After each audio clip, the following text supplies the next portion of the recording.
बिस्मिल्लाहिर्रहमानिर्रहीम। Welcome to my YouTube channel. अस्सलाम वालेकुम क्लास फर्स्ट ईयर। उम्मीद है आप सब खैरियत से होंगे। आज हम करेंगे unit number 1 exercise 1.1 question number 7 to 9। So start करते हैं। क्वेश्चन नंबर 7 है हमारे पास। Show that iota raise to the power n plus 1 plus iota raise to the power n plus 2 plus iota raise to the power n plus 3 iota raise to the power n plus 4 is equal to 0 for all n belongs to n। Mean ये जो small n है ये belong करता है जो है वो n को, ठीक है, नेचुरल नंबर जो होते हैं आपके पास, ठीक है। तो इस क्वेश्चन को आपने सॉल्व करना है। तो थोड़ा सा आप ये कह सकते हैं कॉन्सेप्चुअल क्वेश्चन है, लेकिन इजीली सॉल्व हो जाएगा। तो स्टार्ट करेंगे। वो यहाँ पे देखिए आपके पास जो वैल्यू दी गई है ना, जो पावर्स आपको दी गई हैं आयोटा की, वो यहाँ पे जो है ना वो एक साइक्लिक पाथ को फॉलो कर रही है, ठीक है।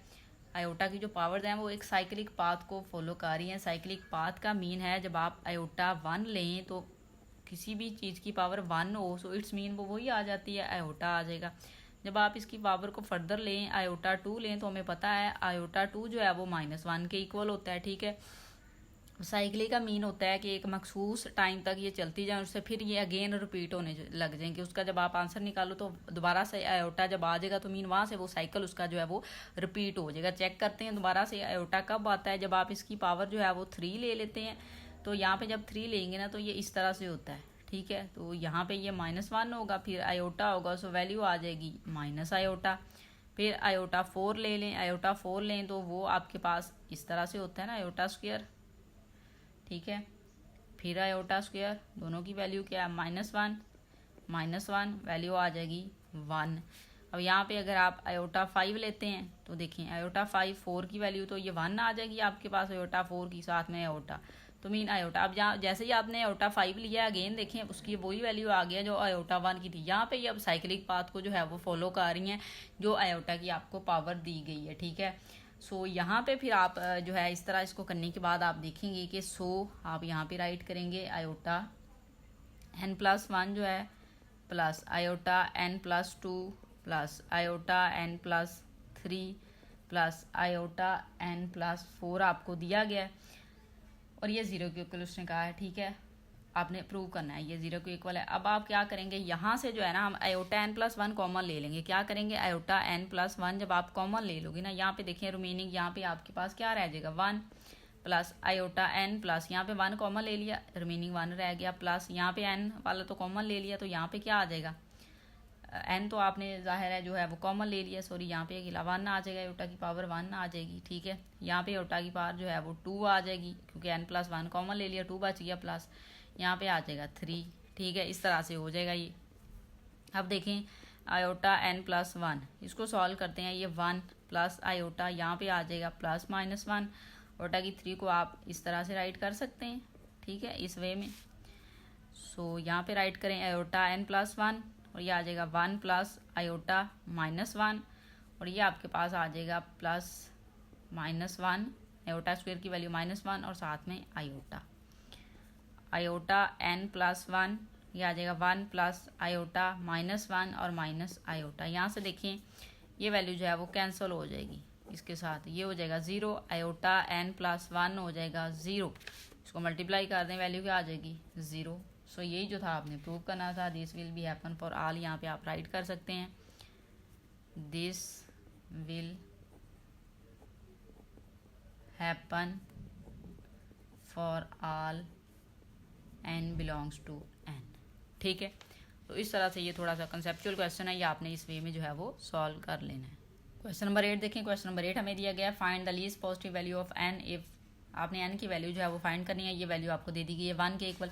सो पहले हम क्या करेंगे, यहाँ पे ये जो वैल्यू है ना इसको सॉल्व कर लेते हैं। जो अंदर वाली वैल्यू है 1 plus iota over 1 minus iota, इसको सॉल्व करते हैं हम। यहाँ पे इसको क्या करते हैं, आप रैशनलाइज करते हैं। क्या करेंगे, रैशनलाइज करेंगे डिनोमिनेटर को। उसके लिए आप क्या करोगे, मल्टीप्लाई कर दोगे डिनोमिनेटर का कॉन्जुगेट 1 प्लस आयोटा के साथ, 1 प्लस आयोटा। अब यहाँ पे देखिए फॉर्मूला आपके पास ऊपर बनेगा 1 प्लस आयोटा होल स्क्वायर हो जाएगा 2 टाइम है ना, वैल्यू जब सेम हो तो पावर ऐड हो जाती, पावर दोनों की 1 है तो ऐड होके स्क्वायर हो गया। यहाँ पे ये वैल्यू देखें तो ये आ जाएगा आपके पास 1 माइनस आयोटा 1 प्लस आयोटा, दोनों वैल्यूज़ पे आप स्क्वायर लगाएंगे। फार्मूला एक होल स्क्वायर, एक जो है वो A square minus B square का। फॉर्मूला यहाँ पे जो लगेगा वो आपके पास होता है A plus B whole square is equal to A square plus B square plus 2ab।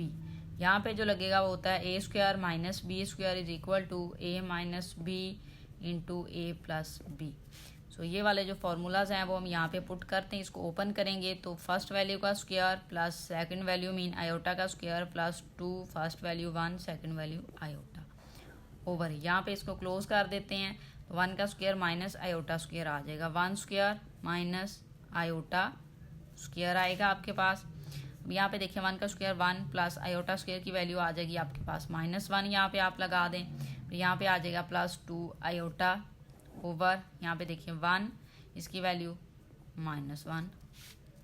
ऊपर में देखें ये पॉजिटिव नेगेटिव कैंसिल, यहाँ पे आ जाएगा 2 आयोटा ओवर 1 + 1 2 हो जाएगा। ठीक है, सो 2 आयोटा ओवर 2 आ जाएगा, ये कैंसिल हो गया, सो आयोटा आ गया आपके पास। ठीक है, सो अब यहाँ पे देखें, अब हम क्या करेंगे, अब इसकी पावर लगाते हैं जो उसने दी हुई थी, आयोटा की पावर उसने दी थी 2n, वो वाली वैल्यू आप लगाएं। इक्वल किसके है, ये 1 के। अब पीछे वाले क्वेश्चन में ही हम कर चुके हैं, आयोटा 4 जो है ना वो 1 के इक्वल आ रहा था। ठीक है, हमारे पास आयोटा 4 की जब वैल्यू ले रहे थे तो 1 के इक्वल आ रहा था, तो इसकी प्लेस पे हम क्या राइट कर देंगे कि आयोटा 4 जो है ना वो इक्वल होता है 1 के। So iota 2n is equal to iota 4 कर दिया मैंने। क्यों किया, क्योंकि मुझे n की वैल्यू चाहिए और वो पावर में है। सो मैंने बेस सेम करनी थी, चाहे उसको, क्योंकि उसको कंपेयर कर सके हम। ठीक है, आपने 9th क्लास में भी ये क्वेश्चन जो हैं वो किए होंगे, लॉग वाला जो था आपका चैप्टर शायद उसमें थे कि आप वैल्यू फाइंड करते थे ना एक्स की या अननोन वैल्यू की, तो वो पावर में होती थी तो हम बेस सेम कर लेते थे, पावर को कंपेयर कर लेते थे। तो वही काम हमने किया, बेस सेम कर लिया, पावर को कंपेयर कर सकते हैं क्योंकि आपने जो वैल्यू फाइंड करनी है वो पावर में है।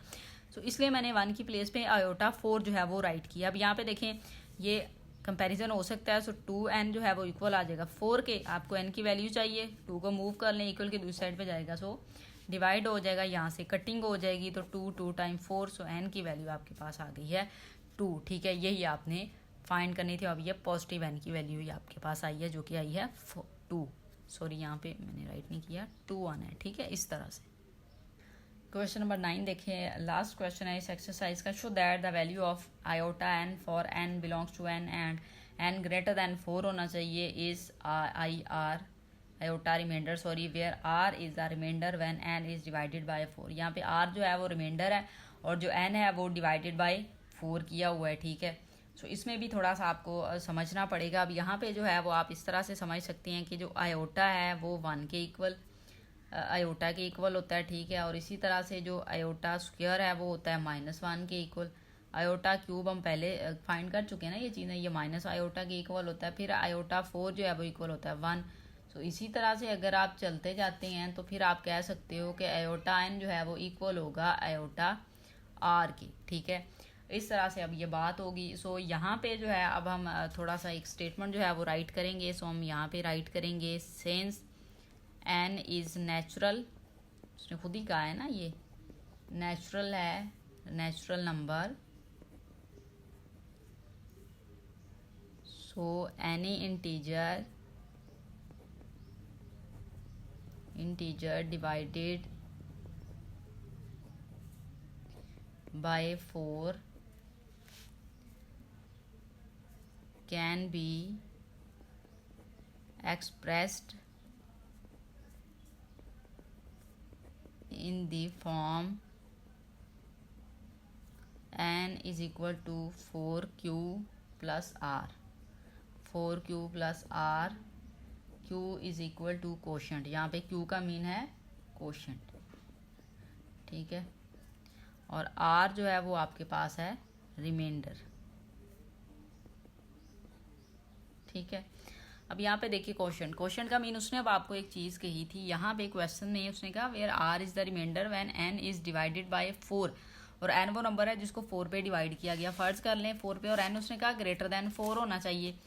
इट्स मीन जो है वो जो नंबर जो आप ले रहे हैं n इज़ डिवाइडेड बाय 4, जो नंबर आपने लेना है वो 4 से ग्रेटर होना चाहिए, फिर उसको 4 पे डिवाइड किया जाए। मीन 4 से ग्रेटर आप अगर 5 लेते हैं, इसको आप डिवाइड करके देखेंगे 4 पे, तो 4 1 टाइम 4, तो यहाँ पे रिमाइंडर 1, ये r की वैल्यू है, ये जो है q की वैल्यू है, ये आपके पास r की वैल्यू, और ये जिस पे आपने डिवाइड किया है। ठीक है, सो इस तरह से आप कह सकते हैं ये क्वोशंट है, ये वाला जो ऊपर होता है ना, ये वाला आपके पास क्वोशंट होता है, ठीक है, ये आपके पास रिमाइंडर होता है। तो इस तरह उसने बात की। अब यहाँ पे अगर हम देखें तो जो रिमाइंडर है वो 0 पहले होगा, अगर उसको डिवाइड करते जाएं आप, फिर 1 होगा, फिर आपके पास 2 होगा, फिर आप उसको कह सकते हैं 3। यही हो सकता है ना, या तो वो 4 पे आप लें 4 पे डिवाइड हो जाए तो वो 0 रिमाइंडर आ जाएगा, अगर 1 बचे तो वो ये 1 क्वोशंट हो जाएगा उसका, फिर अगर 2 होगा तो यहाँ पे ये 2 हो जाएगा, या फिर 3 हो जाएगा, ये वाला सॉरी क्वोशंट नहीं रिमाइंडर उसका। ये बच सकता है ना जो रिमाइंडर में यही चीज़ें। 4 तो होना नहीं है 4 पे, तो वैसे ही आप उसको डिवाइड करें तो यहाँ पे या तो 0 होगा, 1 होगा, 2 होगा, या फिर आप 3 लेंगे, कोई भी नंबर अगर आप उसको डिवाइड करते हैं तो वो इस वे में आएगा। सो यहाँ पे हम कह सकते हैं iota n is equal to iota QR plus R, ठीक है, Q plus R। So equal लगाएं यहाँ पे iota 4Q dot iota R। आप इसको सेपरेट कर दें, हमने इनको सेपरेट कर लिया, ठीक है, अलहदा से राइट कर दिया। अब यहाँ पे देखें, इसको अगर मैं राइट करूँ तो इस तरह से आयोटा 4 और यहाँ पे Q राइट किया जा सकता है, और ये iota R as it is write कर लेते हैं। अब यहाँ पे जो वैल्यू है आयोटा 4, इसकी वैल्यू हमें पता है, वो क्या वैल्यू है, वो है 1। आयोटा 4 की वैल्यू क्या आती है, 1 आती है। सो 1 यहाँ पे Q ले लें, यहाँ पे आयोटा R। अब 1 की पावर जो भी आप लेंगे सो आपको पता है वो 1 होगी, सो 1 आ जाएगा डॉट आयोटा R। यहाँ पे आ जाएगा आयोटा n, सो यहाँ पे आ जाएगा iota n is equal to iota R, ठीक है। तो ये जो है वैल्यू जो है वो इस तरह से सॉल्व होगी है। इस तरह से हमने इसको जो था वो क्वेश्चन को सॉल्व कर लेना है। कंसेप्चुअल सा क्वेश्चन था, आपने थोड़ा इसको समझ के जो है वो इसी तरह से स्टेटमेंट लेके तो सॉल्व कीजिएगा, तो इंशाल्लाह जो है वो सॉल्व हो जाएगा। वीडियो अच्छी लगे तो लाइक एंड शेयर ज़रूर करें। Thank you.